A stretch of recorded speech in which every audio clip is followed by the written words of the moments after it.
is doing a very fantastic job. Very great job that Simon Ekpa is doing. Very, very, absolutely fantastic job that he's doing. You must listen to him and share his videos accordingly. Very, very important. He is bringing a new dimension to this very awareness that we are making, and you must listen to him. Very, very important. 2015. The federal government, led by the Minister of Interior Abdulrahman Dambazo, met with the Miyetti Allah Cattle Breeders Association of Nigeria in Kebbi State, offering them the sum of 100 billion naira over 2 years to stop the kidnapping in the country. The meeting lasted over 4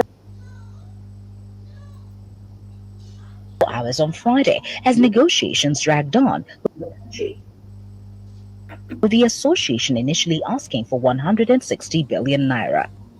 The minister said that the strategy was part of the steps needed to tackle insecurity in the country as prescribed by the Economic Community of West African States, ECOWAS.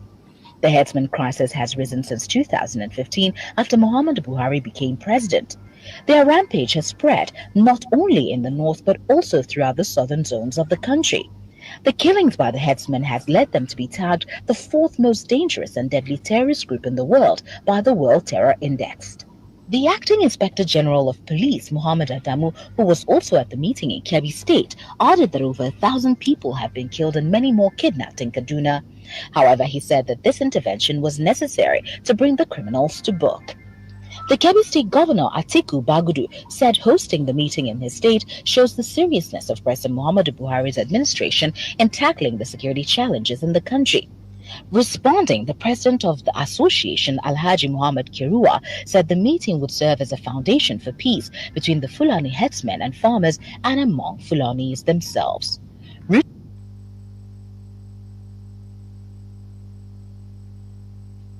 Yes, welcome this evening as we join Simon with me in the studio. Let us just introduce ourselves for 2 seconds. With me in the studio, this is me, Biafra Voice 247, and with me in the studio is Biafra Battle Cry.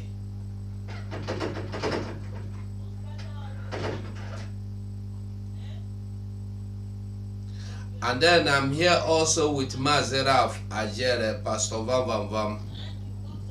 Umuchineke, we're moving forward. Oh, hey, Biafra. Yeah, thank you very much. Mazison, are you there? Nothing is stopping us. We are going forward. Forward ever and backward never. Yes. Everyone, the fire must continue until we get to our destination. Newo Biafrans. Ebo. Thank you very much. All hail Biafra. This is Biafra Battle Cry. Thank you for joining us in the studio. May God bless you. God bless Mazen Nadigan. Thank you.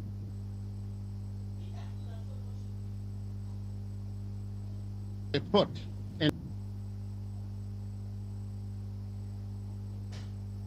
I greet you, Vam Vam Vam.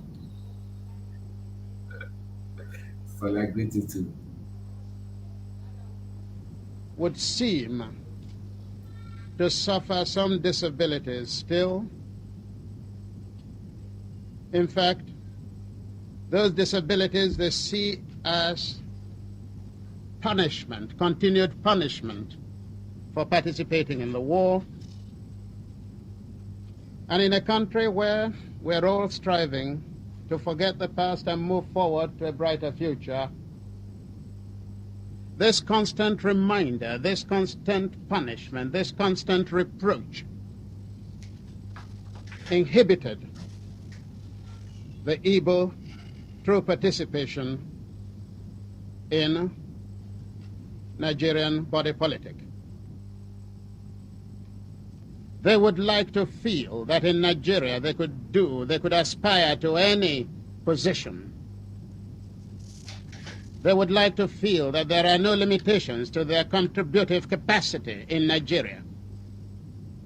They would like to feel that they could be appreciated fully in Nigeria. They would like to feel that they could be honored in Nigeria for their contribution. In short, the Igbo would like to feel that one day an Igbo could become president of the Federal Republic of Nigeria. So if you are thinking that Shetima that Boko Haram were arrested in Shetima's house, I want to open your eye today. I want everybody to come here and see what I'm about to do. The other man was talking about telecommunication, that the kidnappers are kidnapping and they are using telephone to make call and demand for ransom. And nobody is talking about Pantami. Nobody, because he is now hiding. Pantami have remained silent. You know how they do. Once they know that they have something, they will be operating in, silently. But he don't need to make noise. So long as he's doing his job very, very effectively, he don't need to talk. He don't need to parade himself. I'm the minister giving speeches. No, he don't need to come publicly and do something. Have you seen Pantami in the public to do anything? No, he is laying low key because he knows that our eyes are very red. So Pantami is now operating on low key. That's all he need. He don't need all these paparazzi and all that, because he knows, he knows that the torchlight will be on him. So now ask yourself, when you are talking about security, when you are talking about kidnappers, bandits, like the terrorists kidnapping people in our land and demanding ransom, who is in charge of the communication? Pantami. Pantami is a known terrorist. Are you all not aware of it? Pantami is in charge. But they are not talking about Pantami. So I want you to understand that this Islamic State is in charge of Nigeria. Nigeria, on a daily basis, witness the impunity which is so-called Fulani herdsmen extremists who share an ethnic and religious identity with President Buhari and the Fulani elite, which now dominates all key institutions in Nigeria. To open an investigation specifically into the wide-scale and systematic killing of the civilian population, and most notably targeting the indigenous people of Biafra. Clear that now we've put the Biafran issue on the radar screen of the government, of the Biden administration, of Congress. Ongoing and wide-scale systematic killing of the civilian population, and again specifically targeting the IPOB. Of weapons being used against Biafrans, but affirmatively supporting an effort to have a independence referendum organized and conducted by the United Nations, as we've done in South Sudan. They formally open an investigation and look into what we are identifying as a genocide that's being committed by the Nigerian government and extremist Fulanis against the indigenous people of Biafra. There's been enough of an experience since 1960 to suggest there simply is not a way, given the history of division between the Fulani and the Biafrans, to think that they can coexist under a single sovereign roof.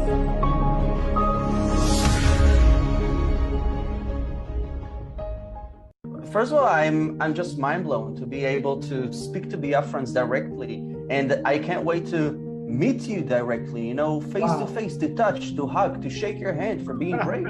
But I have to say that my motivation simply comes from the fact that the world doesn't talk about it, but almost every day, people are murdered in Biafra. Whether in the hands of Boko Haram or radical Fulanis and more. How can I be silent? Tell me, how can I be silent when I know that every day human beings are being murdered in Biafra? This is unthinkable, and it's for me, it's simple, because I treat the Igbos like my brothers, sisters, mothers, and fathers. So I cannot be silent when my family is hurt. In the same way, I cannot be silent when Biafra is bleeding. That's very simple for me. So I have to say that yes, we are family. And yes, when Biafra is suffering, I will speak up. I see that no one is doing that. I see that, when lives are lost in Africa, no one is talking about it. How come? This is... Assalamu alaikum. What is Nnamdi Kanu still doing in the DSF's custody? An order has been given from the court to the government that Nnamdi Kanu should be returned back to Kenya, and he should be compensated with a sum of 500 million naira, but he is still in their custody. Why? Why we don't abide by the rules and regulations given to us? If we are to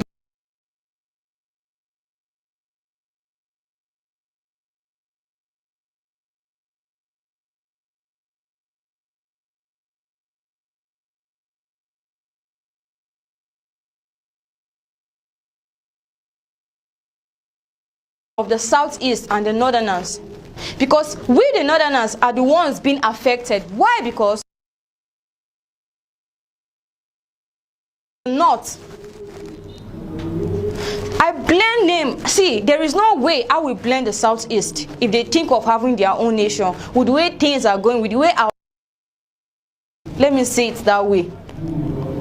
If you are making us look, I never for once loved the southeast. The only thing I had for them then was hatred, but I came to realize that this is not how it's supposed to be. Then let the government do what is right. Been given a order is an order. Let's abide by that order, not bringing in discrimination, bringing about tribalism. Oh, come on. That is not what we are out for, and that is why we will keep fighting till what we are looking for is achieved. Please, this man should be returned back to Kenya, because he was kidnapped to this place. If I was being kidnapped,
you must go and listen to Simon Ekpa, who is doing a very fantastic job.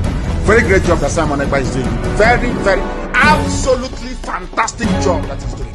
You must listen to him and share his videos accordingly. Very, very important. He is bringing a new dimension to this very awareness that we are making, and you must listen to him. Very, very important. Good evening, good morning, good afternoon. Welcome to this particular Liberation Live broadcast today, the 27th day of March 2023. Today we are going to take this particular awareness for Biafra liberation a little bit step forward as we continue to analyze and bring to you the impunity going on in Nigeria against Biafra people, and the reason for you, if you are not yet supporting the liberation of Biafra, the need for you to support this movement for a quicker liberation of Biafra this year. If you are watching from the Twitter, we urge you to join our Enter Biafra. As you are joining Enter Biafra, hit the like button.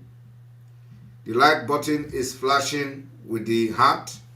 Just click on the heart and you register your like on the video.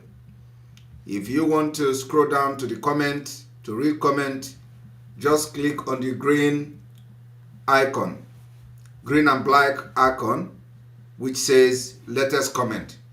Click on it and it's going to change from green to red. And then after that, you can be able to scroll up and down the comment section.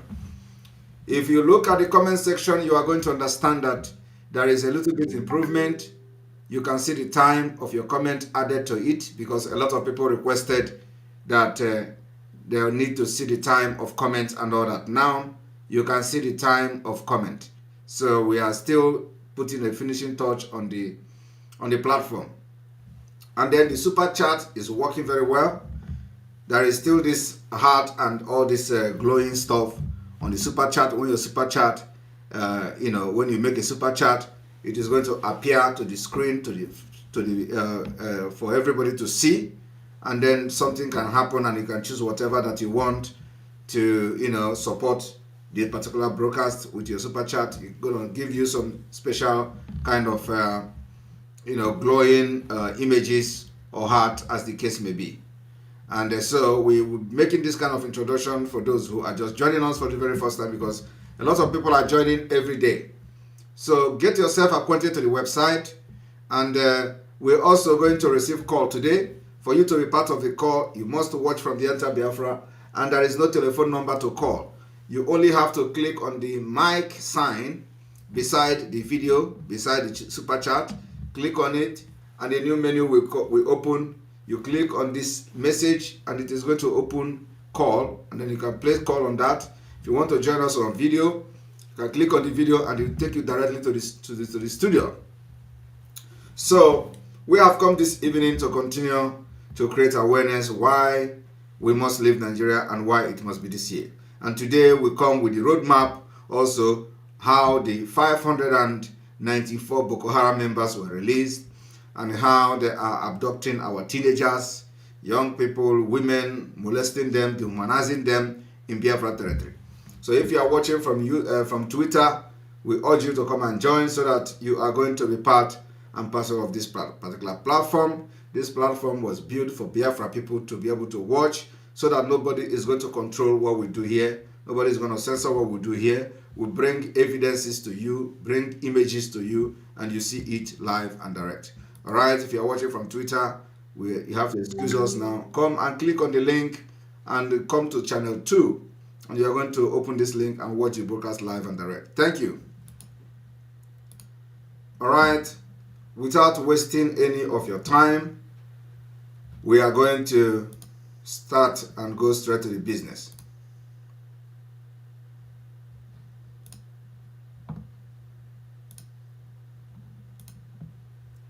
And here we go.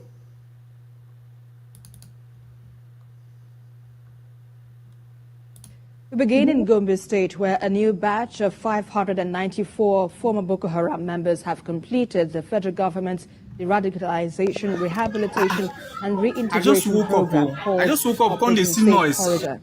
After the taking of oaths of allegiance to the Nigerian state, the Chief of Defense Staff charged the graduating clients to be advocates of peace and justify the second chance given to them. Lanre Adeyemi reports. For the past 7 years, Operation Safe Corridor continues to be an effective tool in the fight against insurgency in northern Nigeria. The multi-agency program is graduating 594 former members of the Boko Haram terrorist group. They refer to them as clients. They have completed months of intensive physical, mental, social, and psycho-spiritual therapy. I am confident that based on the therapeutic interventions this set of clients have undergone, they are better citizens from when they initially arrived at the DRR camp, and accordingly, sir, are certified fit for graduation and subsequent reintegration to their respective communities. The uniqueness. I want you all to understand the name that they call them, okay? They say they are their clients. Let us go back a little bit. We begin in Gombe State, where a new batch of 594 former Boko Haram members have completed the federal government's deradicalization, rehabilitation, and reintegration program called Operation Safe Corridor. After the taking of oaths of allegiance to the Nigerian state, the Chief of Defense Staff charged the graduating clients to be advocates of peace and justify the second chance given to them. Lanre Adeyemi reports. For the past 7 years, Operation Safe Corridor continues to be an effective tool in the fight against insurgency in northern Nigeria. The multi-agency program is graduating 594 former members of the Boko Haram terrorist group. They refer to them as clients. They refer to them as client. They refer to them as client. For the past 7 years, you have witnessed Nigeria state releasing, educating, and empowering Boko Haram members. In the last 7 years, we have witnessed the worst military barbarism. You have witnessed the worst terrorist attack. You have witnessed the worst impunity because the military are shielding terrorists. Do you know the reason? Because most of the commanders here who are teaching and claiming they have repented are now allegiance to them. Most of the commanders in the southern Nigeria have sworn allegiance to them. So after they train them, they release them to society, they recruit them into the Nigerian military police, civil defense, and so on and so forth. And when they give them guns, they decide them to Biafra land. And what they do is to the attack terrorists could not do, while on rag cloth, they will come with military camouflage to Biafra land and execute it. Some of you will be wondering why your villages are being burnt, why you are being killed, why people are being abducted for no reason. Is because the people that are doing them were actually ex-Boko Haram members. Nigeria government, Nigeria military are lacking men. So they know people are no longer joining the military, not from the southeast, not from the south-south, not from the entire south. There is such shortage of men. So what they do is to hire even foreigners and give them uniform to come to Biafra land and fight. And for that reason, everything called the rules of engagement has disappeared in the face of the earth, especially in Nigeria. The military do not have what we call the rules of engagement, because when you see them, they train them for just 6 months and they give them guns, and the idea is to go and make sure they destabilize the southeast, south-south, and the majority part of the Biafra land, like they have done in other places in the Middle Belt. So when you hear them calling them client, Mazi Nnamdi Kanu have been discharged. They are not releasing him. Today, as you see them releasing Boko Haram members, which have killed many Nigerians, this is what they do to Biafra women. This is what they do to Biafra women.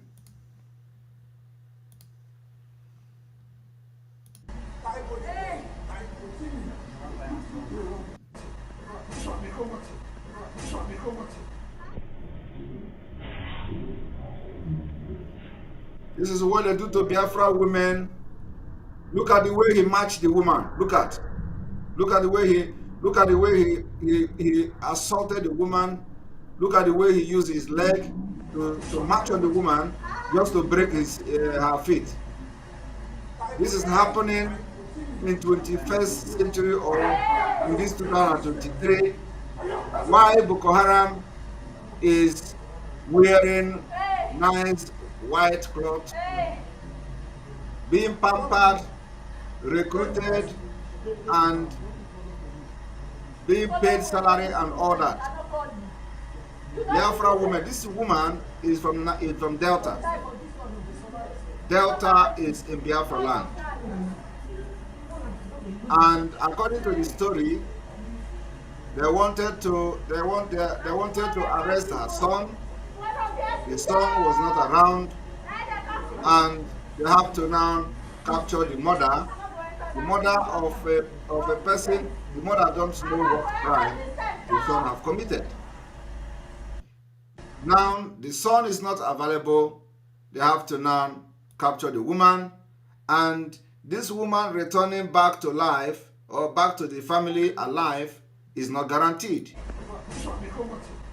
And when we talk, some people will say we are inciting violence. We are talking, and now no reasonable leader from Biafra land will give voice for the defense of this woman. Nobody. But they all have seen the video. They all have watched it. And you have not seen any media condemning it. You have not seen anybody writing petition against it. But when Simon Ekpa will rise up, because she's a Biafra woman and needs to be defended, when Simon Ekpa will rise up now and decide to do something, that is when everybody will begin to write petition. Have you seen how wicked the people are? Now tell me, if this woman is your mother, how will you take it? How will you take it? Look at what that man did. Look at the way he stepped on her. Look. A deliberate torture. Look at it. If this woman is your mother, what will you do? Do you see the reason? Do you see the reason some people will carry gun and look for policemen?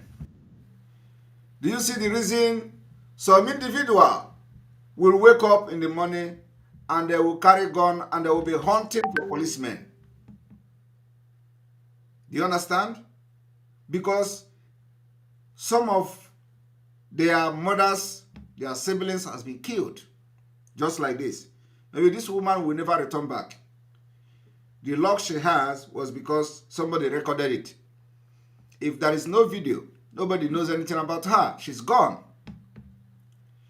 But I want you to understand, when you see people burning police station in Biafra land, it has nothing to do with Biafra. When you see people gunning policemen down, it has nothing to do with Biafra. But you see, it is because of these particular atrocities being meted on Biafra people, being meted on Ndi Igbo. Those who are direct victim will pick up arms and they will be ready to do anything to get at the police. And that's exactly what is happening. And it is not going to stop. Now, this is the Boko Haram that have killed military, killed police, killed soldiers, killed everybody, being pardoned and released, while Mazi Nnamdi Kanu is still in DSS dungeon. They have completed months of intensive physical, mental, social, and psycho-spiritual therapy. I am confident that based on the therapeutic interventions... And you know, whenever they want to do this impunity, they will bring Igbo man. This man talking here that looks like some mixed, because it doesn't even look like Igbo man, But this man talking here is an Igbo man. So they have to bring Igbo man to give a speech. So that when, it will not be Muhammad and Gaddafi. So that any day we are going to discuss it, they will tell you, after all, Igbo man is one of them, training them. Do you understand? The man you see here, this fair man here is an Igbo man, according to the name, because anything is possible. We don't know. This set of clients have undergone. They are better citizens from when they initially arrived at the DRR camp, and accordingly, sir, are certified fit for graduation and subsequent reintegration to their respective communities. The uniqueness of the program stems from the comprehensive package, which encompasses not only the psychosocial and psychospiritual needs of the ex-combatants. From Niger to Sokoto, Kebbi to Kogi, these clients are from across northern Nigeria. From across northern Nigeria, they are releasing Boko Haram. But in Biafra land, this is what they are doing to 9-year-old boy or 11-year-old boy. I want everybody to watch it. They don't come carry Kamsi. They don't come carry Kamsi. Hey, God. They don't come kidnap Kamsi. Nigeria, what is wrong with this country? God. You see what they are doing to Mama Kamsi? You see what they are doing to Mama Kamsi? This is not fair. This is not fair. This is not fair. This is not fair. They don't kidnap Kamsi. They don't kidnap Kamsi. God.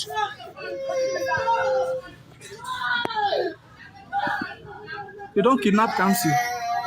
They don't kidnap Kamsi. See as Kamsi siblings are crying. See you.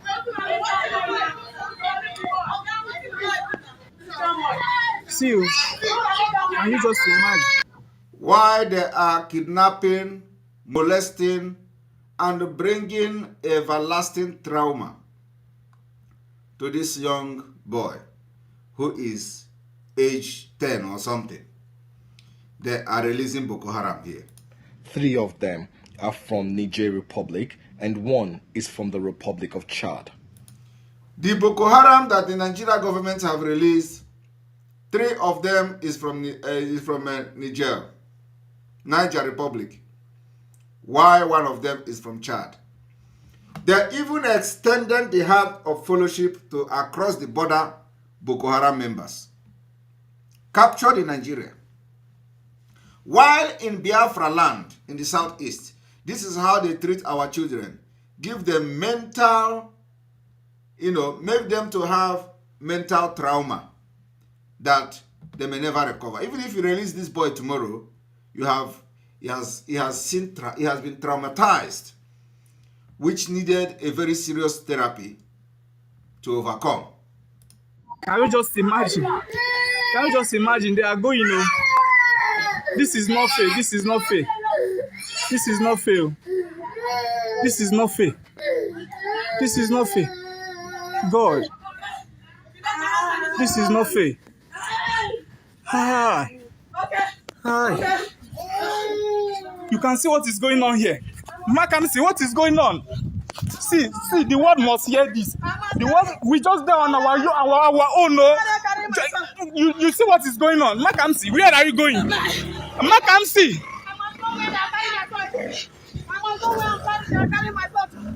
You can see them, You can see them.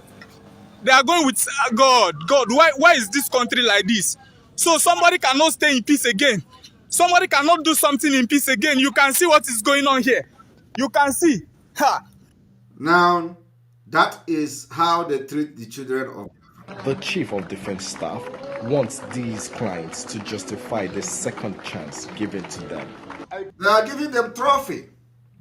Nigeria government is giving Boko Haram members trophy. Trophy. You know what I mean? They give them trophy. I believe you have acquired so many knowledge while at this camp. So I urge you to use this knowledge and also use your contact to call on your former colleagues, that is those that are still in the bush, to surrender. You must brace up for the challenges ahead. Some of you will encounter resentment and rejections in your communities, but I can assure you that if you remember and practice everything you've learned in this camp during the last 6 months, you will surmount these challenges. The highlight of the graduation ceremony is a heart-touching apology by a client on behalf of his colleagues. And we will definitely will not disappoint him that what he has done, he will never regret it. We will be the good ambassadors of these very facilities wherever we found ourselves, sir. They will be the good ambassadors of these various facilities, and they are clapping for them. But Mazi Nnamdi Kanu is in DSS dungeon.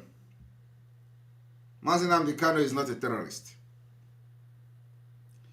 And many of them that have been recruited into Nigeria Army or have been given appointment to serve in one place or the other, like the one that happened in one of the northern states, where the guy was given appointment to work in government house.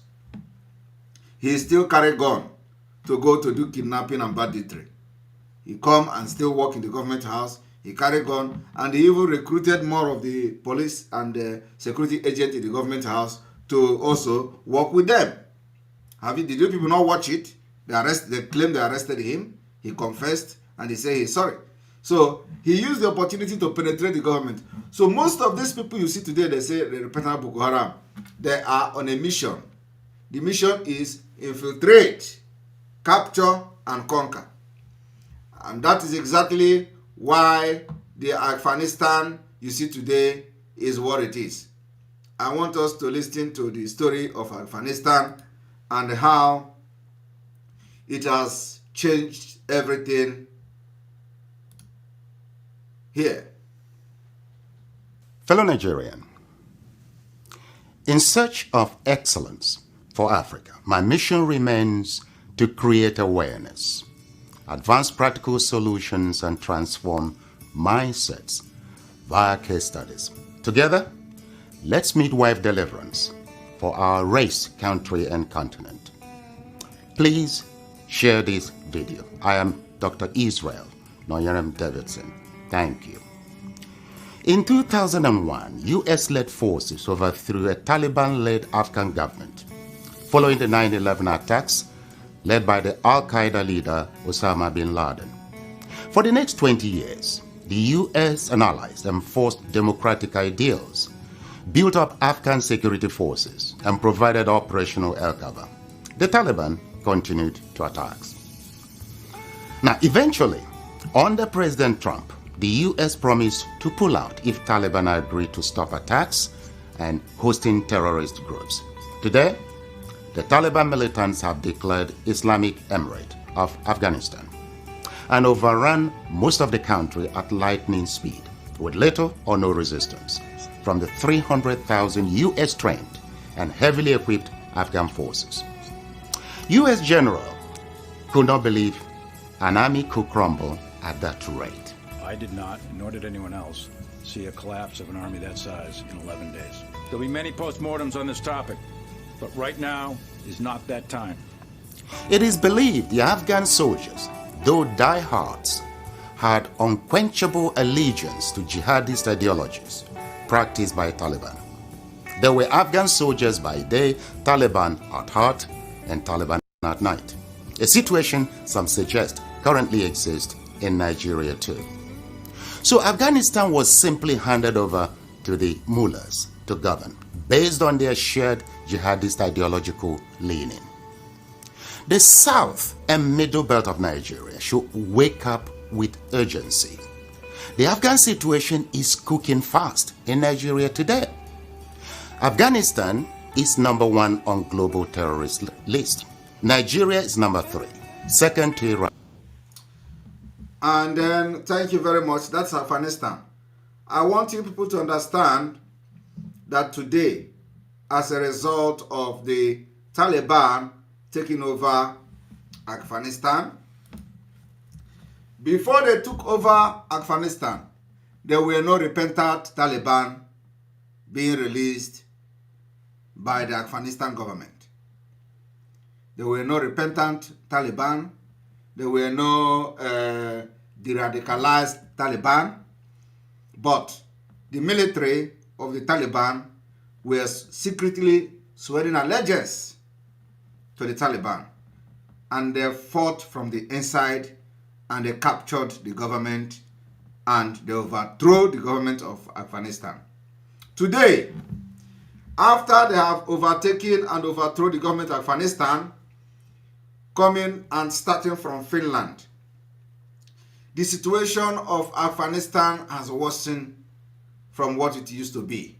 And for that reason, the immigration in Finland has updated their asylum procedure specifically for Afghan citizens. And that is what I want to show you today. So now, if you do not rise up to fight to defend and free Biafra and get your freedom, the highest thing you can get is asylum somewhere in Finland, asylum somewhere in Germany, asylum in America, asylum in the United Kingdom. Because the people that are shouting and trying to salvage Nigeria will benefit more when the terrorists control the country. I don't know whether that is what they are thinking. And when you talk like this, they say you are making hate speech. Like one man is telling me, oh, Simon, I followed you for 3 years. You are making hate speech. You know. And so this teaching I am doing now is, according to some people, speech. But people were living in Afghanistan today, they run over them. And the highest they will get, for those who manage to come to Finland, though, because not everybody will travel from Afghanistan to Finland. Those who make it to travel to Europe and find themselves in Finland, this is the package you get. I want to read the updated asylum reception procedures from Finland as at 20th of March 2023, which is to say that the situation of people in Afghanistan is worse than what it used to be. Are you an asylum seeker from Afghanistan in Finland? Read below for current information about the processing of your application, because terrorists is in charge of the country. But for the past 20 years, America pumped billions and billions of dollars into Afghanistan, trying to prevent this calamity from happening. After 23 years, they couldn't prevent it. They penetrated the government, penetrated the army, even penetrated the presidency of Afghanistan. Upon all the money and all the ammunition America pumped into Afghan government, they failed. Today, this is what they can get in Finland and other parts of the world. So when this thing updated just 7 days ago, a week ago, it means that the situation in Afghanistan now is worse.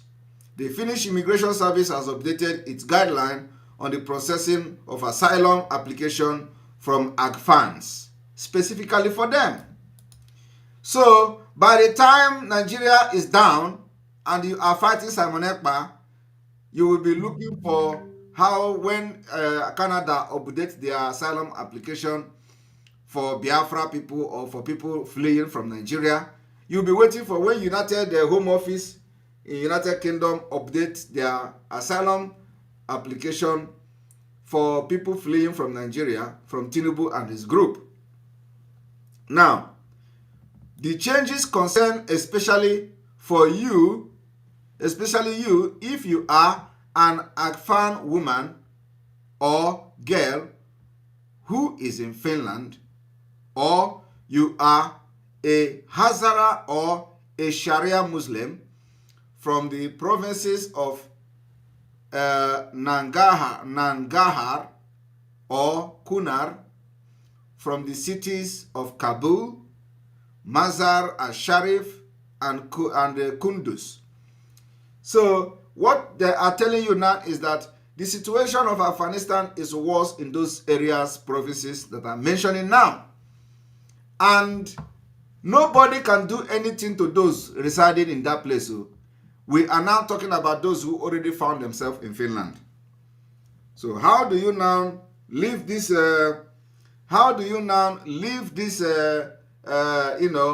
Afghanistan and come to Finland? That is if you are lucky. We grant asylum. Now, immigration of Finland is now telling the Afghanistan people that if you are from these areas mentioned, automatically you are going to have express paper. You are going to be granted express asylum because the place has been taken over, and it is, you know, if you go there, back there as a Afghan woman or girl, your life is in serious danger.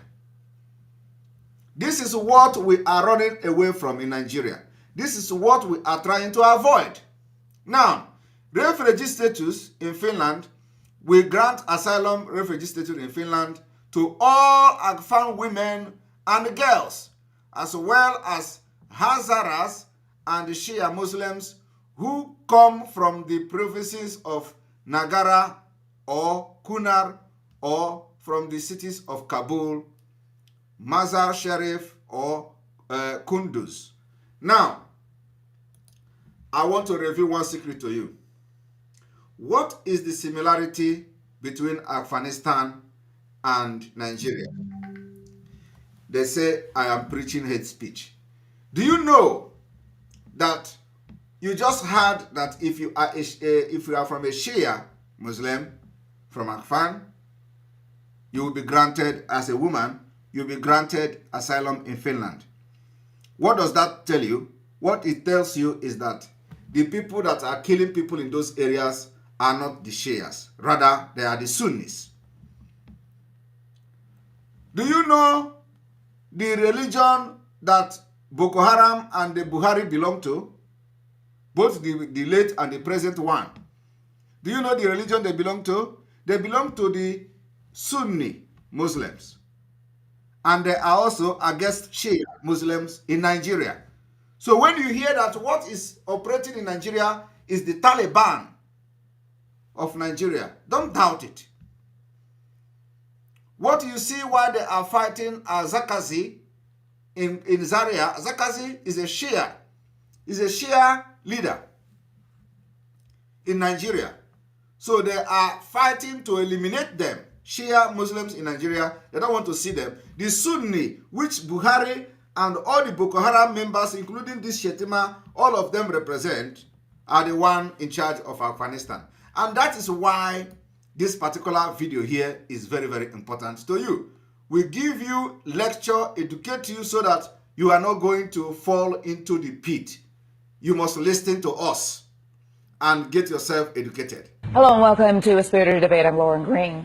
Boko Haram has been terrorizing Nigeria's Christian community for years now, victimizing those who would stand in the group's way of creating an Islamic state.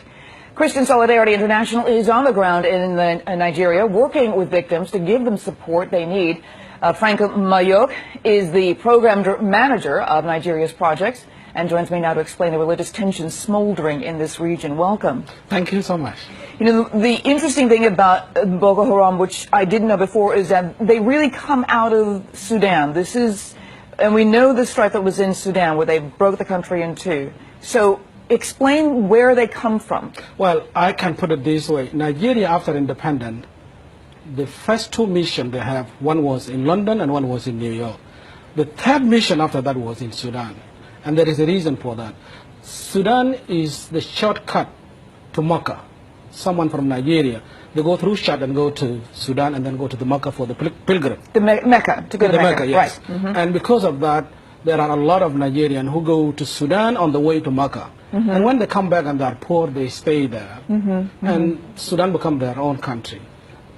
Now, when the Islamic government come to Sudan in 1998, mm-hmm.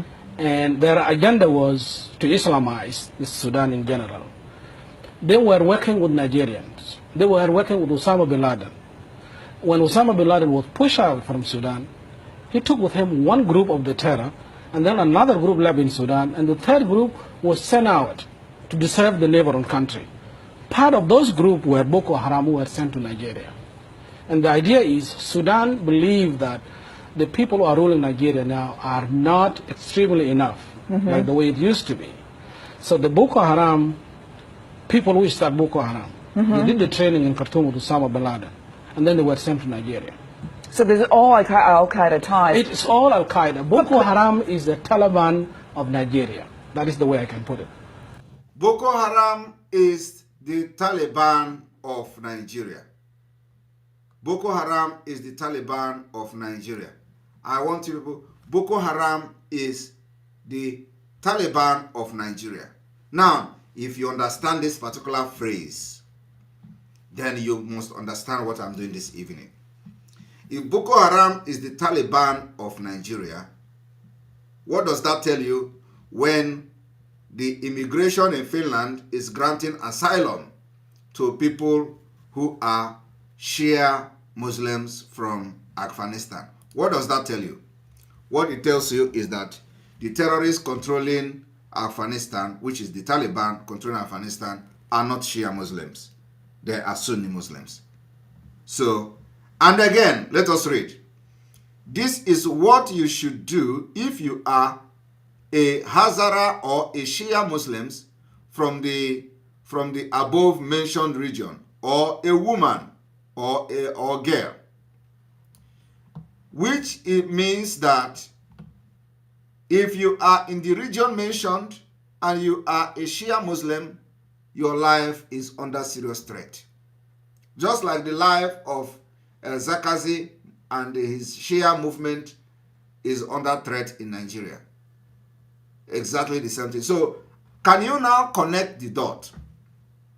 What is happening is that if you do not support the disintegration of Nigeria, all of you will end up running away from Nigeria, where some countries, if you succeed in entering a country in Europe, they will now recognize you as a refugee who is running from Taliban of Nigeria when they have taken over. For those fighting me today, thinking that you are fighting me, you will run away if we do not succeed, and God will never allow you to make us not to succeed. But this is what is await you. I am telling you the fact. Biafra must come this year. We must exit Nigeria this year. Because when this thing happens, all these people that are now looking for our head will not be there for you. All these people that are looking for Simon Ekpa to crucify will not be there. They will only say, okay, we can give you a temporary protection. Come and stay in our country. While they will look for another way to go into deal with the terrorists that have taken over your land. That is politics. It is very dirty. They will place sanction on them. The United Nations gave to Taliban. The Taliban for the human rights abuses and all that against Afghanistan people. Do you know the condition they gave them?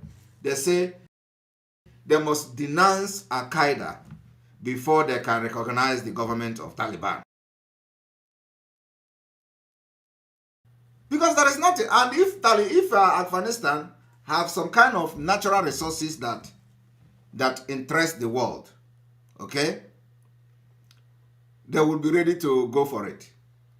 They will tell you, oh, okay, just denounce Al-Qaeda, we denounce it, do this one, they do it, and they will recognize you. And the worst part of it is that the Taliban don't even need them to recognize them. Once Saudi Arabia is there, Turkey is there, all these Arab countries recognize them. They don't need America, they don't need Europe, they don't need Canada, they don't need Australia.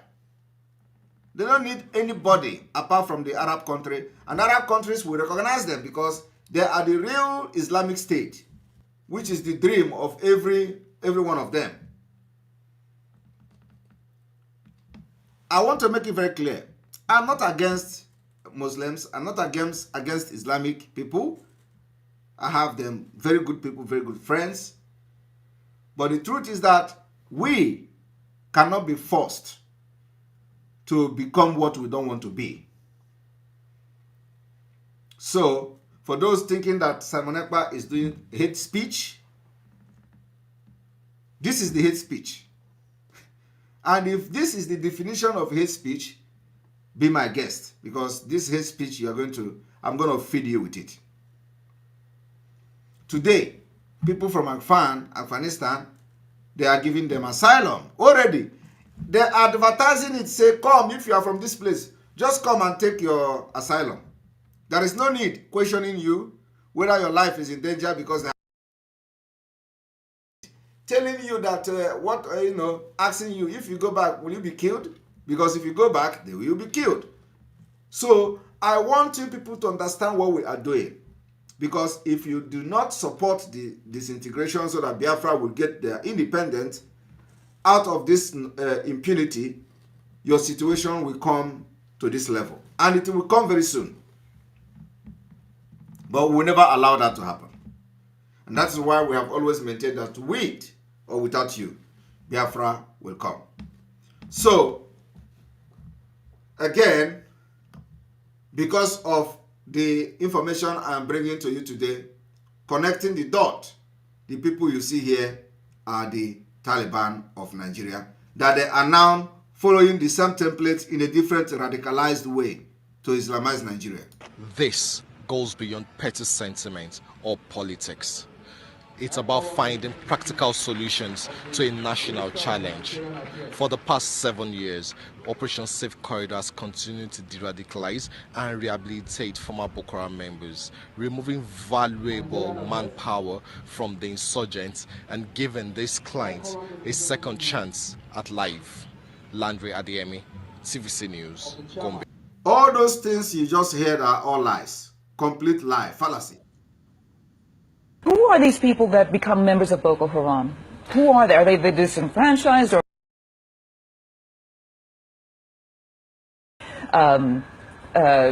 unemployed? Who are they? These are coming from the two tribes in Nigeria, Fulani and Hausa. Bordering to Chad, there is a state called Borno. Those people, it's easy for them to cross to Chad and go to Sudan and go to the Makkah. And when they come back, in 1998, the Sudan government opened up the scholarship for the young Nigerian to go for education. But those people were sent to the training camp to be terror.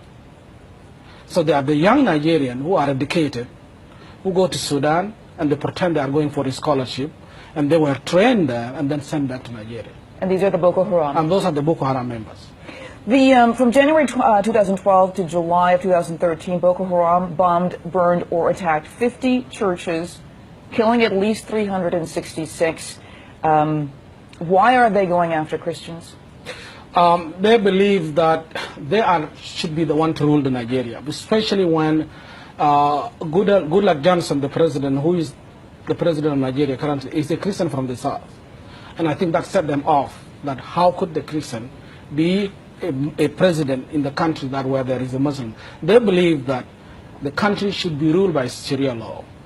And if you can see to Nigeria, the 12 states in the north, they apply the Sharia law in the country, even though there are minority Muslims who live with them, Christian, but still they apply the Sharia law. So to them is that they should take all the Nigerian to be ruled by Islamic law. So they are not happy with the system of the government in Nigeria currently. The level of violence, we are just now learning about the Boko Haram because of the violence, because they've kidnapped these hundreds of Christian schoolgirls. What motivates them to do that particularly? Because they've been burning churches and burning and killing people. What motivated to kidnap these girls? But what can the government do, and what are they trying to do? Well, I think the government in Nigeria is in a very tough situation. With my work in Nigeria with the victim of Boko Haram, you know, the Nigerian military is made up with the different tribes and different religions, and it's very hard for them to fight the Boko Haram. I think that is one of the reasons the Nigerian army is unable to crack the Boko Haram. Because they'd be fighting against each other, of course, themselves. Right. If you go to attack Boko Haram, the news will leak to them easily from inside the military. And that is one of the reasons that the government is not doing well. Are you hearing it? And that is why I have to play this video again. I want to connect all the dots. After connecting all the dots, I will then show you some videos that will shock some of you. And these videos, please, if you are streaming the broadcast. Fellow Nigerian, those of you streaming this broadcast, after this video, I'm going to bring a very horrific images what this particular Taliban of Nigeria has done to indigenous people in Nigeria. And I will advise you, if you are streaming on YouTube, not to just put something else so the YouTube will not delete your account. If you are streaming on Facebook, please don't broadcast this particular segment, because they will remove your channel. So after this video, I'm going to display images. Those who will be privileged to see these images are those who will be watching through the Enter Biafra. Please, if you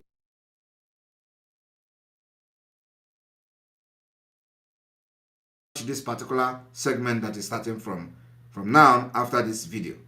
But if you have the heart to refresh your brain of what this terrorist has done to indigenous people in Nigeria, and the worst situation is coming, because they are not going to stop until they achieve their aim, just like they did in Afghanistan. It took them 23 years in Afghanistan upon all the military equipment, money, billions of dollars that America pumped into Afghan. The mind, don't watch after this particular video. But if you have the mind, let me refresh your memory and see the reason you must support the exit of Biafra from Nigeria this year. Because the worst situation is coming, sooner than you expect. It can start from your village. It can start from your lineage. It can start from your siblings. It can start from anybody you know. So when it is happening to other people, don't think it is far away from you. So I want you to connect everything I'm doing today so that it will make sense to you. So please, our autopiloted media team, you must not.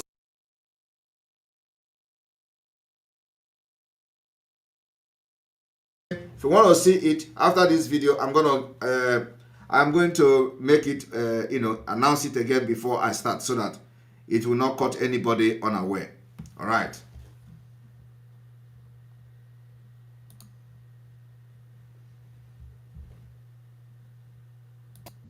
Excellence for Africa. My mission remains to create awareness, advance practical solutions, and transform mindsets via case studies.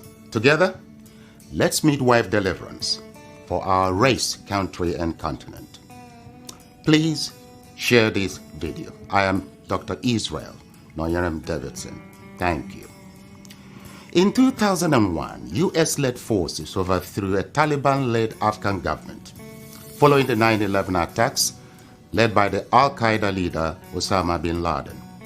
For the next 20 years, the US and allies enforced democratic ideals, built up Afghan security forces, and provided operational air cover. The Taliban continued to attack. Now, eventually, under President Trump, the US promised to pull out if Taliban agreed to stop attacks and hosting terrorist groups. Today, the Taliban militants have declared Islamic Emirate of Afghanistan and overrun most of the country at lightning speed with little or no resistance from the 300,000 US trained and heavily equipped Afghan forces.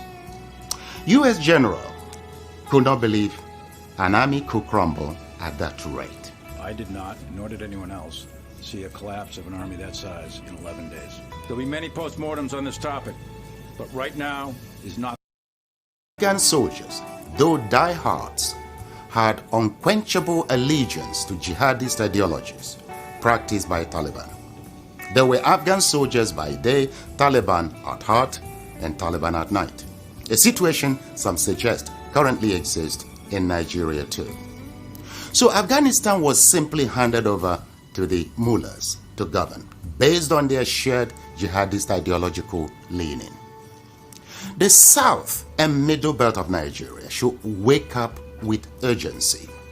The Afghan situation is cooking fast in Nigeria today. Afghanistan is number 1 on global terrorist list. Nigeria is number 3. Second. All right, you're welcome. You're welcome to the program, to this last segment, where we are going to show some images.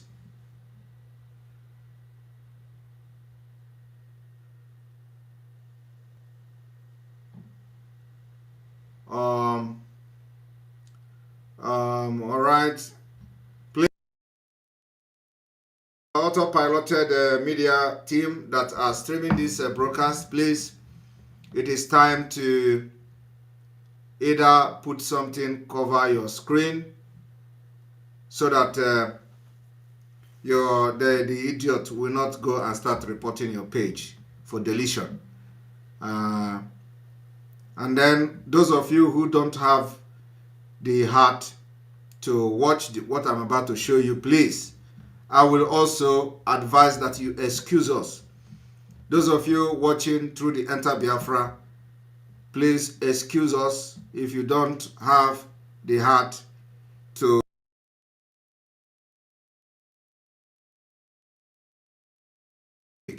So if you don't have the heart to stand, please excuse us. Excuse us and then come back in the next few minutes, okay?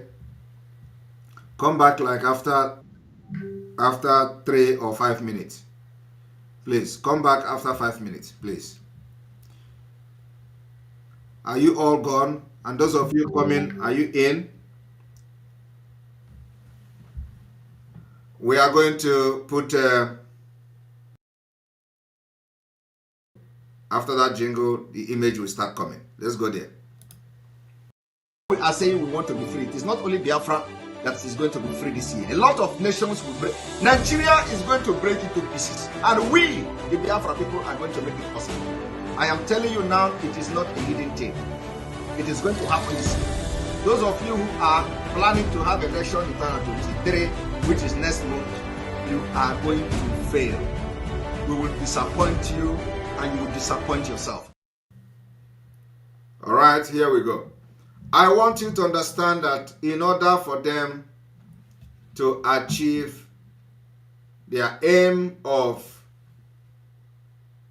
Fulanizing us or Fulanizing Nigeria, they have to change the demography, okay?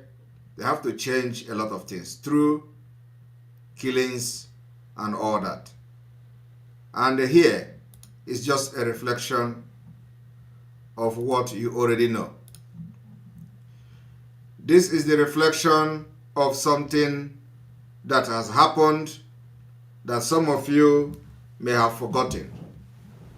The Fulanization of Nigeria, killings of indigenous people, being shielded, the killers of these people were being shielded by the Nigerian military today. You don't see this anywhere in any news. And for those who think that Simon Ekpa is having hate speech, I want to ask you a question. If in your country people are being butchered like this because of their religious belief, because they don't want to be what you think them to be, are you going to take it? If you are in a country, a woman is butchered like this, are you going to sit back and watch while people are getting killed and you are living in diaspora and nobody is talking about it?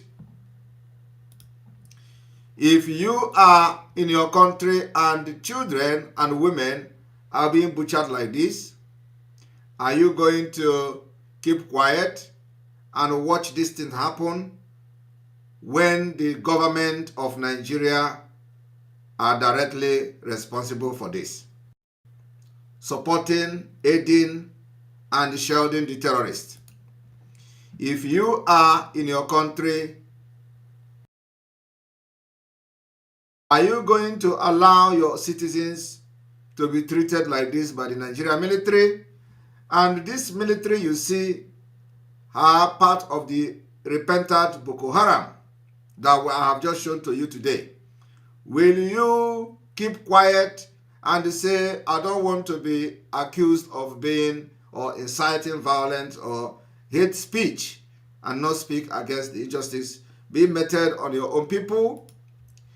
If you are in your country, are you going to watch your youth being slaughtered by the government that's supposed to protect them? This is what is happening in entire Nigeria. It is not just about the Biafra alone, but this is what is going on. And that is why when we fight, we don't fight for ourselves. We fight also for those who do not have anybody speaking for them. The Middle Belt in Nigeria, especially after the Biafra genocide. This is what Simon Ekpa is fighting for. This is a schoolgirl. If you are in your country, will you look at an innocent girl returning or going to school and was killed by the Fulani terrorists? Are you going to sit back and watch because she is not your daughter, she is not your family member, she is not your sibling? We are the people that care and we respect human dignities. We respect the as a shrine in international law. So how will you have a government that will fund the killings of their own citizens and they have nothing to offer other than planning to take over other people's land? If you are in your country and your young men are being treated, even animals cannot be treated this way. You see, after killing them, the Boko Haram military, probably a repentant Boko Haram army, is stepping on them. And they dump them like this and they are stepping on them. Is that how to treat people? Look at, this is what the terrorist does to our children. If you as a human being, you are in Nigeria, I'm telling you what you are seeing today is the worst, some of the worst images you can see anywhere in the world. This is what the international community is not aware of. This is what nobody knows anything about. And when you see the anger in us, the anger is coming from somewhere.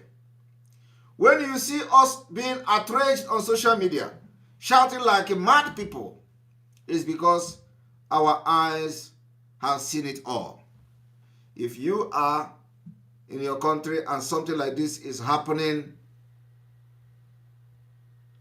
will you keep quiet and allow it to go on because you don't want to be tagged a terrorist for defending these children? Will you say you don't want to be called a troublemaker, inciting violence, because you want to defend these innocent children? These are the people I am fighting for. These are the people I am fighting for. That is the people that made me to have sleepless night every day, to come to social media and shout. The images I'm showing you now is just some few selected images. If you are in your country, will you see such thing happening to your own people and you keep quiet? You know, it is always very easy for somebody to stay somewhere and tell you how you are inciting violence, how you are doing this, how you are doing that. Yet, they don't know that the anger is coming from somewhere. This is what we are fighting. This is what we want to live. This is why we have seen something many people don't see. And if you are in my shoe and you have a good heart for your people, will you keep quiet? I am asking, these are the things that the Boko Haram repentant, both those that were not part of the army and those that are part of the army, are doing in our land today, in order to put fear on people not to talk. If you talk, you get killed. This is almost the same age with Kamsi that I just showed the video of how they abducted him from his own home, a child of just 10 years old. was molested, traumatized with guns and AK-47 welding men. If you are in my shoe, are you going to keep quiet seeing all these things because it doesn't concern you? This is the crimes against humanity that is propelling us to do what we are doing today, to say enough is enough. We need a country where human life can be valued. We need a country where people will have fear of God. We need a country where we can love each other. We need a country where our culture can bind us together. We need a country where our value system, way of life, can be a very big, significant tool in binding us together to love one another. Today in Nigeria, it is not possible. We don't have any culture in Nigeria that binds us and Fulanis together. We don't have any culture in Nigeria that binds us and Boko Haram people together.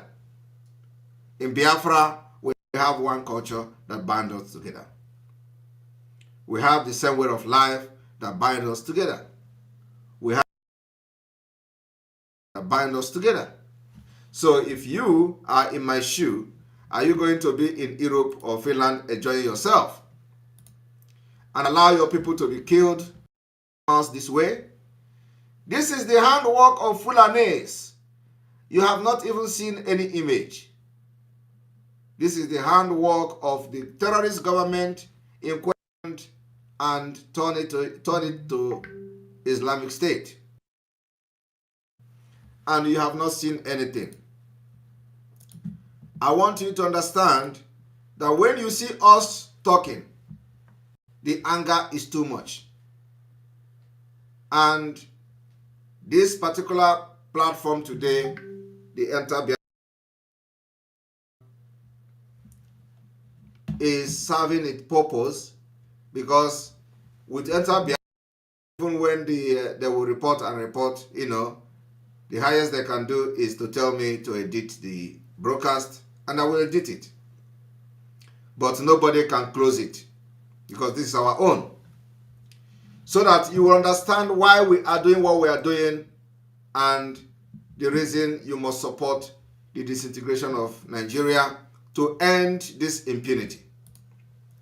I am doing this specifically for those whose job is to say that Simon Ekpa is inciting violence.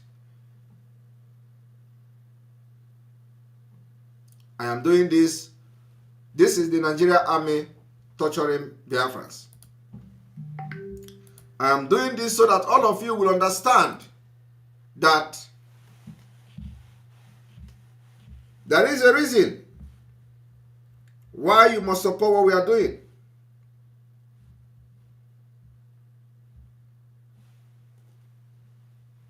There is a reason why you must support. There is a reason. Look at how this boy was butchered. We will continue to show it. I will also make sure that I present this same image to the next meeting we are having. And more of the images will come.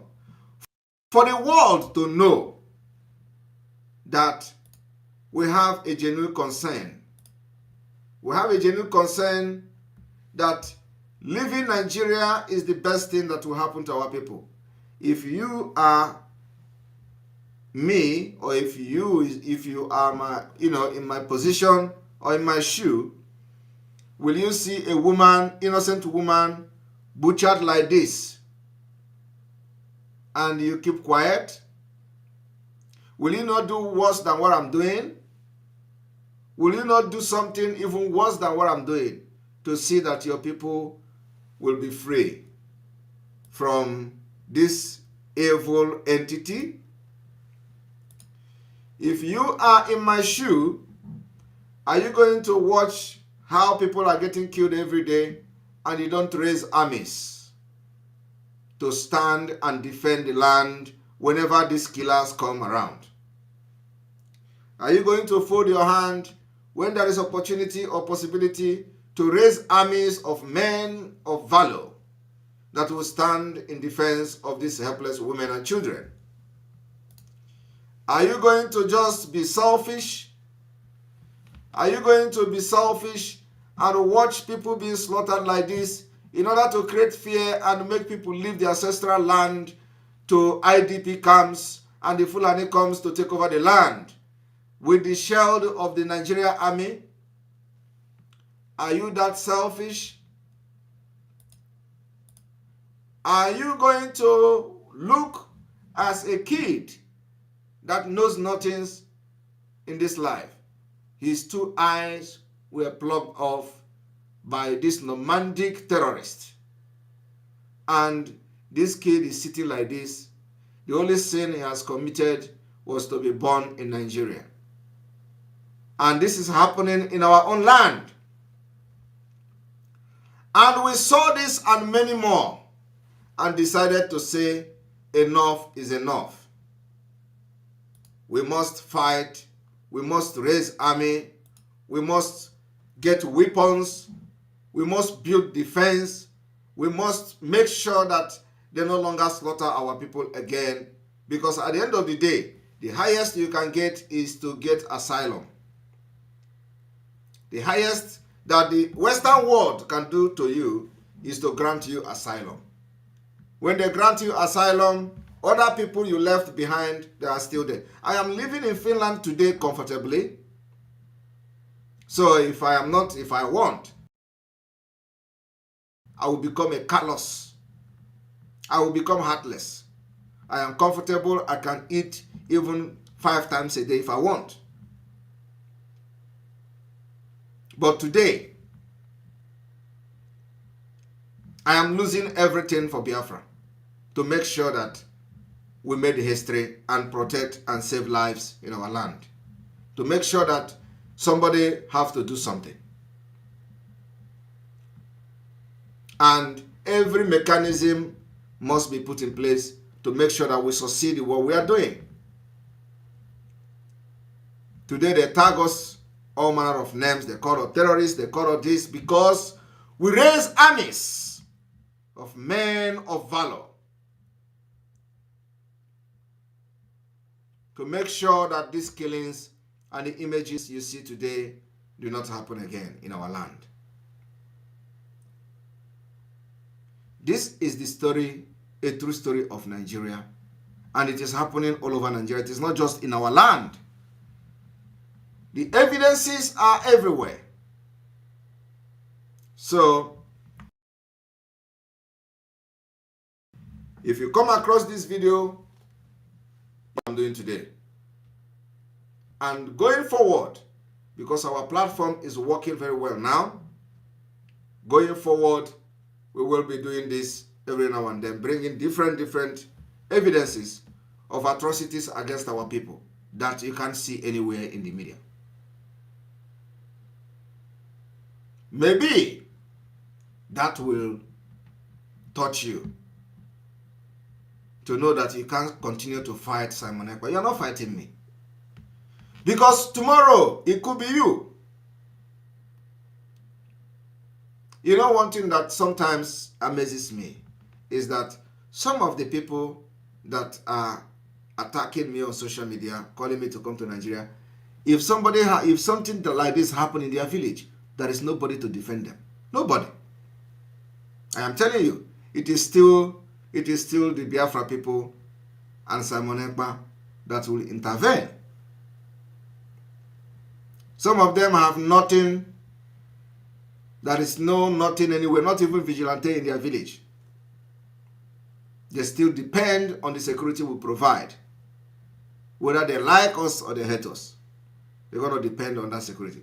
And the reason why we are going to be doing this without any boundary is because we are fighting for a nation. So in a nation, you are not going to support or defend this one because he supports you, or you don't need to defend this one because he doesn't support you. No. The Biafra we are fighting for is from the heart, and we need to defend every Biafran, no matter who you are.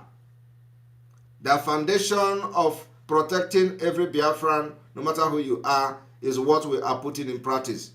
And that's why when they are being attacked in Lagos, we have to rise up and speak for them. Even when they were the one championing, Simon Ekpa must be kidnapped, Simon Ekpa must do this, must do that. But when they run into trouble, because I know in their heart they are Biafrans, we don't leave anybody behind. So if you are one of those who have always attacked Simon Ekpa, who always see Simon Ekpa as your enemy because you are not the one doing what Simon Ekpa is doing, it is time you retrace your step. If you are one of those who have come to ask me, where is your countdown? While we were counting down, you were campaigning for P2B, and then after P2B have lost monumentally, you come back to ask what is your countdown? Where is your countdown? How can we have a countdown when you have fought every step of the way? The picture you see today could be you.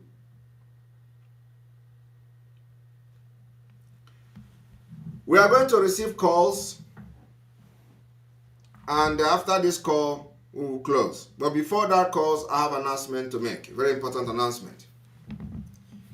Before this announcement, I want to play this audio of Onyendu as usual. Who don't understand our mission unless they are in the spirit. For mortals to understand what we have come to do, they have to align their will with that of heaven. That is why this very morning, as always, and in keeping with everything that we hold very dear, we come forth to proclaim the goodness of the Most High, to also ensure that Biafra is restored. That is a very simple mission. It's not complicated. Go and bring Biafra. They never said go and become a freedom fighter. They never said go and be conducting rally every year. It never said go and become popular or famous. They never said we should come to do what others have done.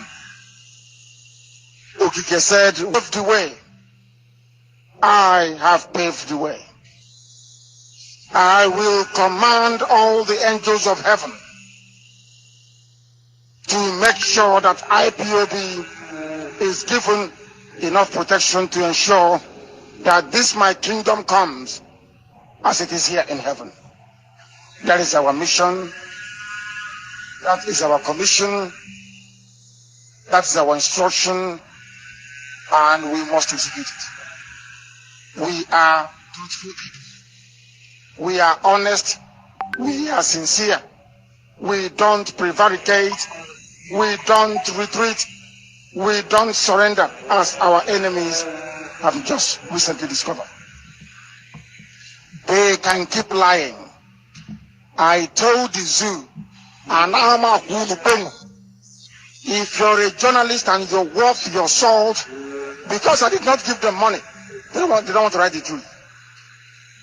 You will eventually speak the truth. We will force journalism in the zoo to change. To be truthful and bold to speak the truth. The same way, by the time we finish, no idiot can open his or her mouth and say I'm from Nigeria, because the name doesn't exist. We are winning on that one already. People are coming to their senses now. No more Niger Delta. People are telling us where they come from. That is better. By the time we finish with the vagabonds called journalists in the zoo, they will begin to report the truth. They will begin to hold office holders to account. They will become more incisive. They will become more investigative. They will become more assertive. They will push for the truth. The reason why people are suffering is because there is no truth. People believe in lies. And when you're lying, you're doing so brazenly. Radio Biafra will drive away all these demons. If you're an IPOB and you're used to lying, you're an IPOB, you don't know what you're in Atwasi, your days are numbered. I hate liars. I can't stand them. I'm going to YouTube. I cannot stand them. Go and search your conscience. You have to be of good conduct that you could gather. Everything in life works in perfect alignment with the will of nature. You cannot be a liar and a thief and a kidnapper and you want Biafra to come. You are dreaming. And I don't know. Right, you're welcome back. You're welcome back. You're welcome back. The announcement we're going to make this evening is as follows very briefly, and then we go into question and answer for those who have questions to ask. This evening, and excommunication of Victor Obinna, Uzaganobi. The suspension of Victor is hereby lifted, and he is now welcome back to the family, and treat him as one of us.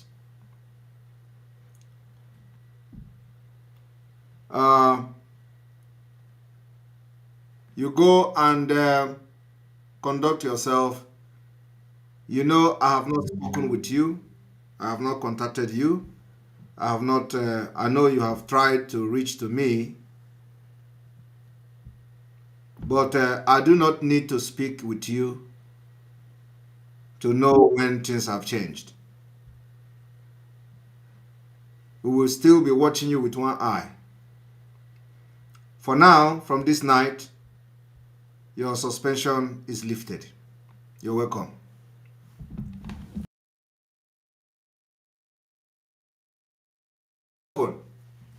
And we need to receive calls today. One moment.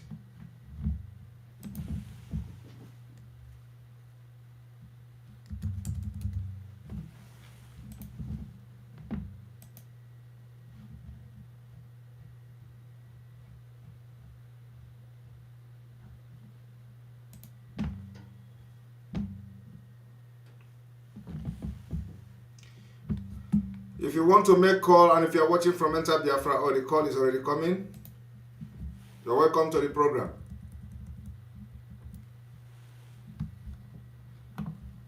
Hello?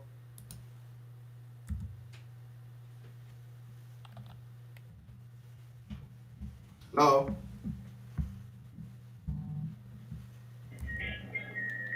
You're welcome. Hello? You're welcome to the program. Yeah, good evening, Simon. Master Simon. Good evening. There. Thank you. There. Please, Obi, there is something I just want to talk about. It's becoming like a problem. It's because of this. You know why you are banned?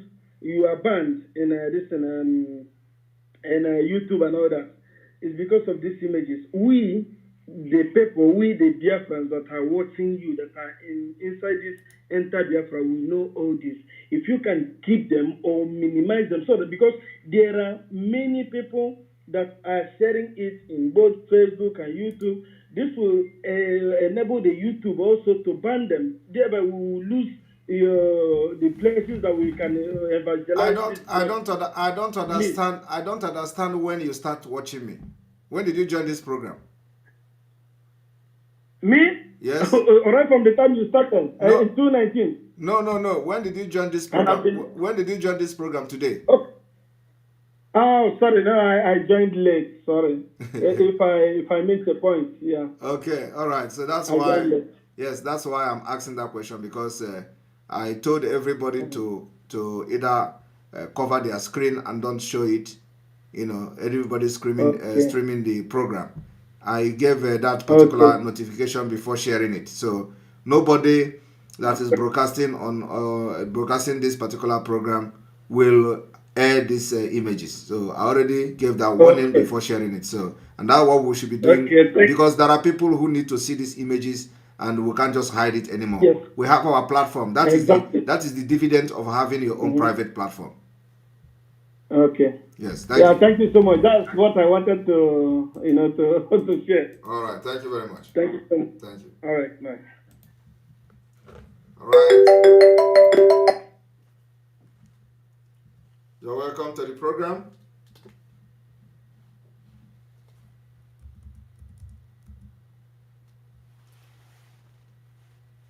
The line is open, and we need to show you how it works. Those of you who don't know how to use Enter Biafra, we need to show you how it works. So if you are watching from Enter Biafra, hello? Hello? Are you there? Hello? All right, so if you are watching from Enter Biafra, you need to go here to this mic. Click on the mic, and a menu like this will come up, and you are going to click call us, and that's as simple as that. Very, very simple. Very, very simple. So go to the Enter Biafra channel 2, open the link either from Twitter or from any place, and then when you enter, you go to this particular listing here. You click on it, mic. It will bring menu. You click on call, and the call will come. And if I am on call, it will busy you or keep you waiting or go to voicemail. When we are receiving video call, you click on this, and you're going to have the video call directly here. You're welcome to the program.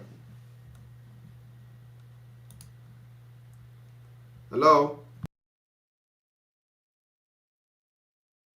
Yes, I can hear you, sir. All right, you're welcome to the program. Good evening, sir. Good evening. My name is Emeka Onyeke. I'm calling you from Cyprus. Emeka Onyeke? Yeah. You are from Enugu province? Yes, sir. You're welcome. Yeah. So I want to say thank you for your good work you are doing. And again, concerning the issue about the little boy they arrested today, this shows us that Nigeria have come to destroy every one of us. In North, I can see how the little kid from North, they have the right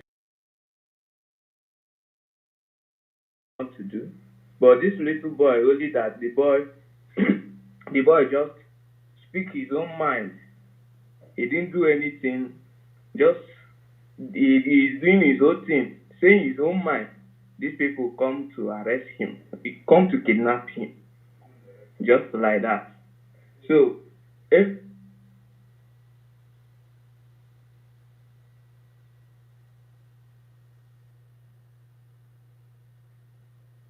Are you there? Okay, we lost him. The issue of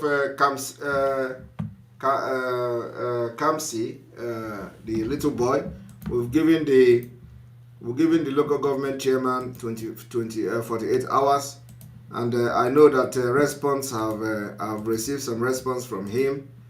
The local government chairman claimed he has no hand in it. We are not going to believe that.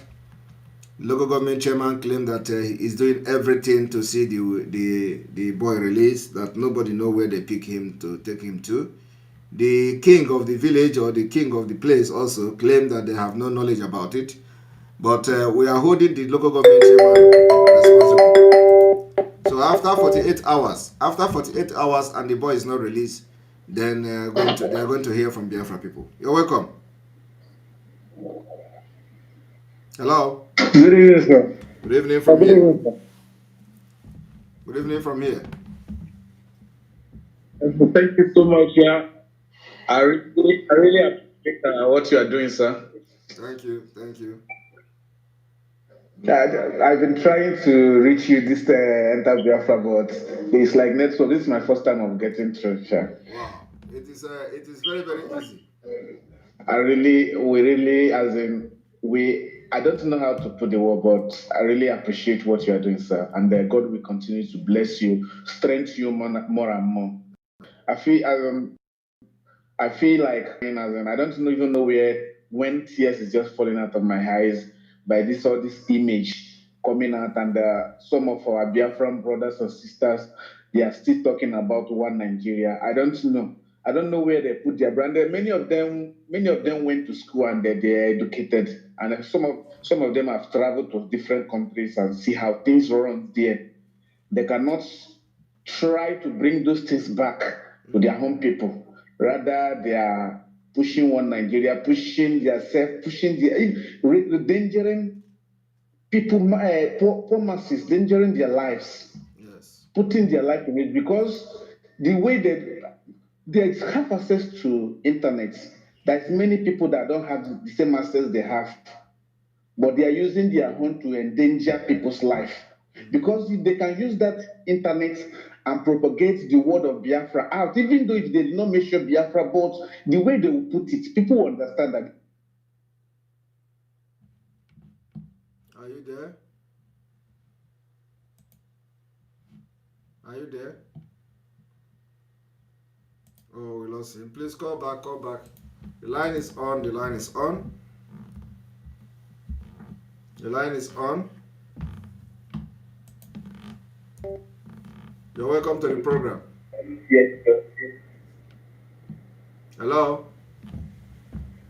Hello, good evening. Good evening from here. You're welcome to the program. Yes, good evening. I'm overexcited. This is the first time I've been able to call. Wow. I'm been following you for a very long time. You're welcome. And I'm calling somewhere from the zoo. You're welcome. God will bless you richly. Amen. God will give you strength to carry this burden that you have made up your mind to carry. And you will not carry it for nothing. Yes, see.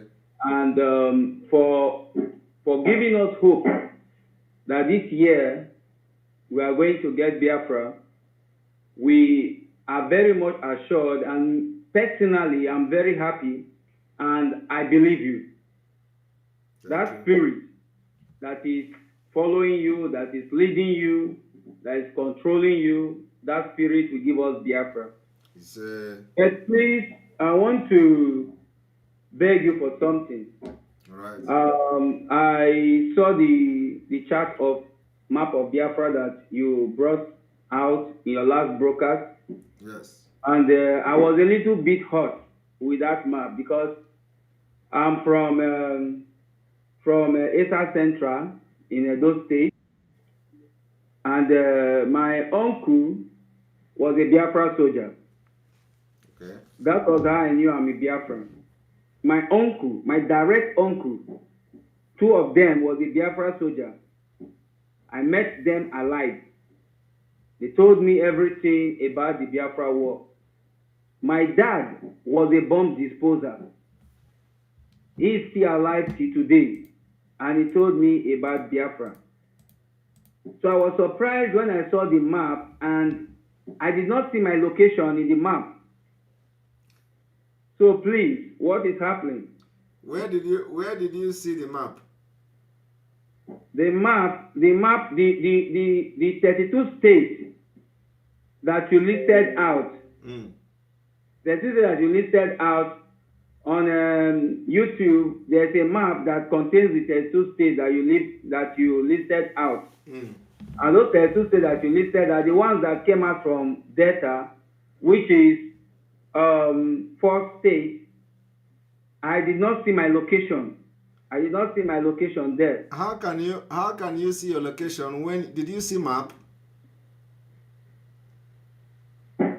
I didn't get you, sir. Did you see any map? No, what I'm saying is that the locations that you call, that is the state from those four, listen. This is part of Ondo State. Okay, listen. You did. say anywhere that's part of Edo State. Eastern part of Edo State is added to it and all that. Okay, okay. Now listen. You see. Okay, sir. We are not going to leave anybody who want to be a Biafran behind. Okay. Now, Okay, if you what I called there is no map there, so that's if you see map, maybe you are going to see yourself in the map. Okay. But yeah, because what I called is different from map. What I called is the name of the state and the capitals. Okay, sir. Capital of the proposed capital of the state, and then also in each state we are going to have 15 local government and 5 districts. So each state will have 15 local government and each state will have 5 districts. So you wait until we get there before you can say you are not part of, you have not seen yourself there. Okay? Okay, sir. Yeah, because each state that we have is going to comprise of 15 local governments. So if you are part of Biafra, you're definitely going to be there. And then there is always, even not only you, there are people that will have opportunity to be added when they want, because some people may even come when they see that everything is set. Okay, they may not of it now, but when the things have set, they are coming and say they want to join Biafra. So what we have now is the people that we have consulted and we are very sure that they are part of us and they are supporting what is going on. So that's where you see it. But when the map comes, which we have not made it public yet, you are going to see yourself there. But let me tell you that in the history of Biafra, this is the first time something like that is coming out. Do you agree with me? Not even the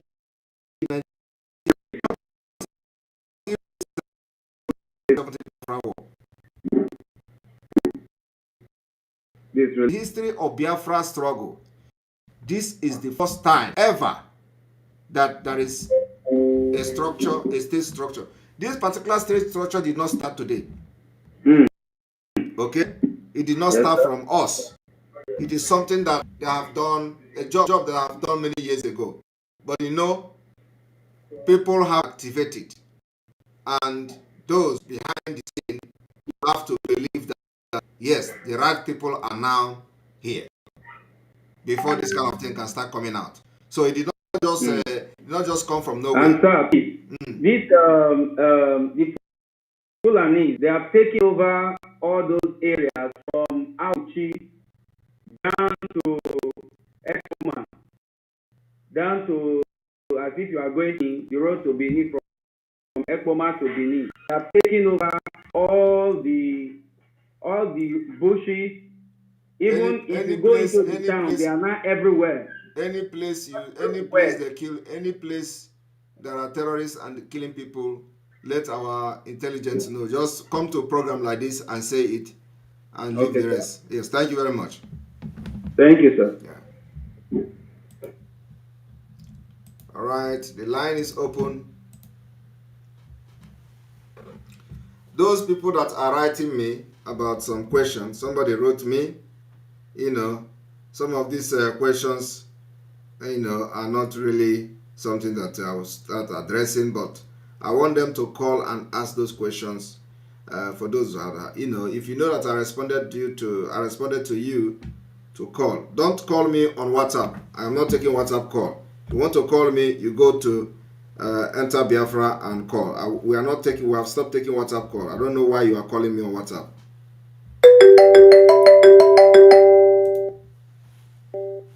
Let me block the ass off. You're welcome to the program. Hello. Hello, you're welcome to the program. Thank you. There we Oh, lost you.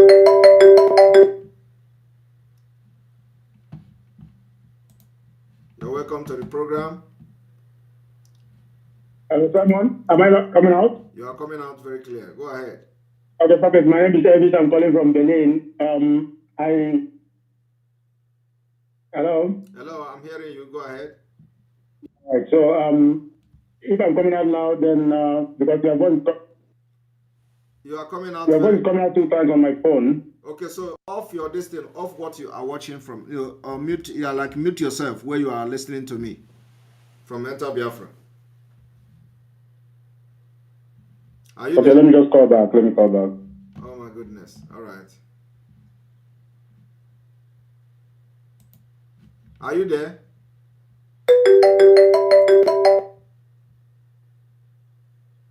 Hello?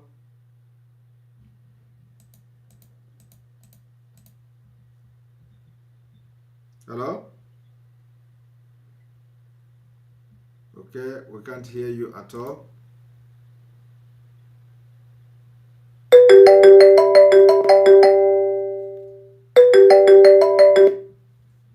Hello?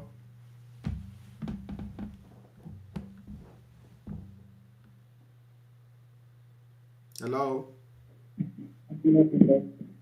Yes, are you there? I thank you for the good job and was following up from Rituals Island.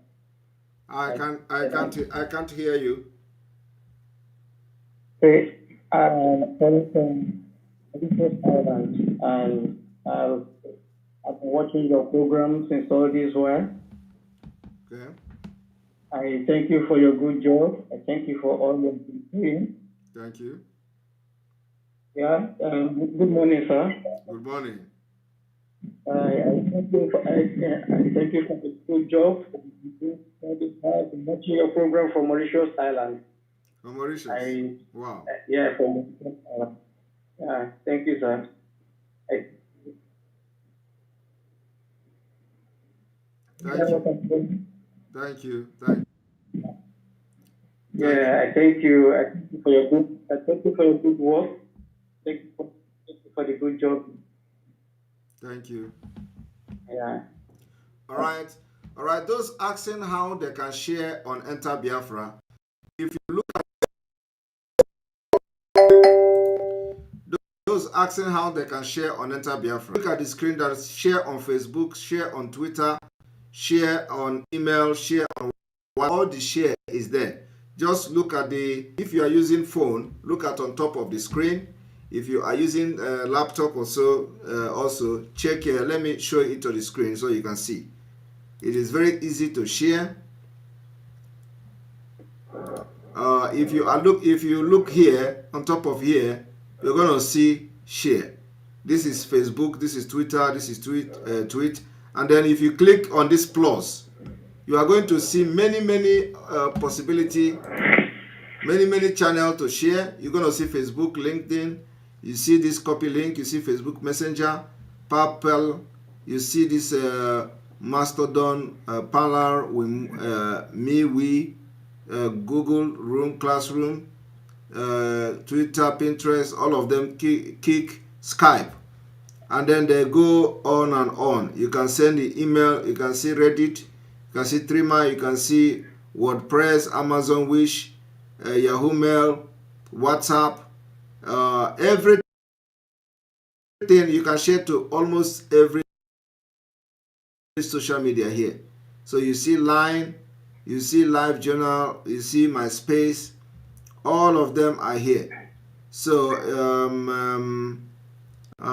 which one again? Most of you using Ulink. All right, you're welcome to the program. Who is on the line, please? Hello.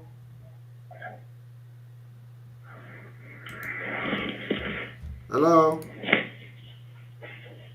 Hello. Yes, you're welcome to the program. Thank you very much. Go ahead. I must say I really do appreciate your work. Thank you very much. I don't know if you can hear me. I can hear you live and clear. I can hear you very clear. Okay, thank you. What I want to say is this. This little boy that was kidnapped, I don't know. I don't know your thoughts over it. I'm not sure if you come back to actually speak. Many of us are actually waiting for you to speak over this issue. and all that, you know, because this is really a blow to our face. I don't understand that people are waiting for me to speak. Yeah, a person like me, I'm be waiting, you know, for you to speak over it, you know. So I don't know. I don't know. Some of you, are you on Twitter? You say what? Are you on Twitter? No, I'm not on Twitter. I'm using the earpiece. I just paused this thing, what's it called? I just paused where I was watching it from. Okay, so you are not on Twitter? I'm on Twitter, yes. I'm on Twitter, of course. So I'm on Twitter, do you follow me on Twitter? Yes, I do. I do follow you. And you have not come across? I saw when you write I show that we are going to take another, you know. If you not so what exactly? So what exactly? The main of what you were still waiting, maybe if you come online like this, that maybe you will speak over it and all that. And then when did you start watching this program? So that's it. But anyway, I don't know, because what really happens is really a blow to our face. It's like a less down to us. Like these people they don't have any value of respect for us. For them to come to our community and kidnap a little boy, you know, and nothing is actually going on about it. So yes, I don't know. When did you start watching this program? From the beginning. From the beginning. Did you see when I was showing the boy? Yes, I see where you showed the boy, but you did speak over it and all that. I don't need to speak anything over it. I have spoken, I have tweeted, the local government chairman have responded, and work is going on the ground. So the local government chairman have responded and denied everything, so I have the information. So we are doing something. It's not just talking on social media, okay? Okay, sir. All right, sir. I respect you, sir. Yeah, thank you. Thank you very much. Yeah. All right. We still have like a few more calls to take, and we'll call it a day. I think we're not going to take videos today. Those waiting for video, please. I can see Fanny Chuku on the video side. So tomorrow we can take video. We'll take one more call. Who is going to be the last caller? You're welcome to the program. Hello? Hello? Hello. Good evening from here. Yeah. You're welcome. Are you there? Hello? Hello? All right, we also lost him. All right, our call section is over. May God bless you. May God bless Mazinandi Kano. May God bless Sunday Boho. May God bless Professor Banji Kintoye. God bless all of you. May God bless someone and their husband. May God bless our media. May God bless our Eastern Security Network. May God bless our Liberation Army. May God bless all of you, our Igwes, our Ozos. May God bless the Indi Chase, all the Ezenwanya, and all of you, the Reverend Fathers, the pastors, the Reverend Sisters, all of you. May God bless all of you for your prayer and standing with us. From here, from me, is good evening. See you tomorrow. You must go and listen to Simon Ekpa, who is doing a very fantastic job. Very great job that Simon Ekpa is doing. Very, very, absolutely fantastic job that he's doing. You must listen to him and share his videos accordingly. Very, very important. He is bringing a new dimension to this very awareness that we're making. 2015. The federal government, led by the Minister of Interior Abdulrahman Dambazo, met with the Miyetti Allah Cattle Breeders Association of Nigeria in Kebbi State, offering them the sum of 100 billion naira over 2 years to stop the kidnapping in the country. The meeting lasted over 4 hours on Friday as negotiations dragged on, with the association initially asking for 160 billion naira. The minister said that the strategy was part of the steps needed to tackle insecurity in the country as prescribed by the Economic Community of West African States, ECOWAS. The herdsman crisis has risen since 2015 after Muhammadu Buhari became president. Their rampage has spread not only in the north but also throughout the southern zones of the country.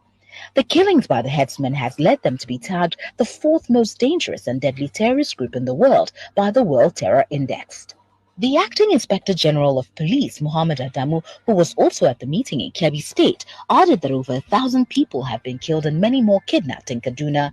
However, he said that this intervention was necessary to bring the criminals to book. The Kebbi State Governor Atiku Bagudu said hosting the meeting in his state shows the seriousness of President Muhammadu Buhari's administration in tackling the security challenges in the country. Responding, the president of the association, Alhaji Muhammad Kirua, said the meeting would serve as a foundation for peace between the Fulani headsmen and farmers and among Fulanis themselves.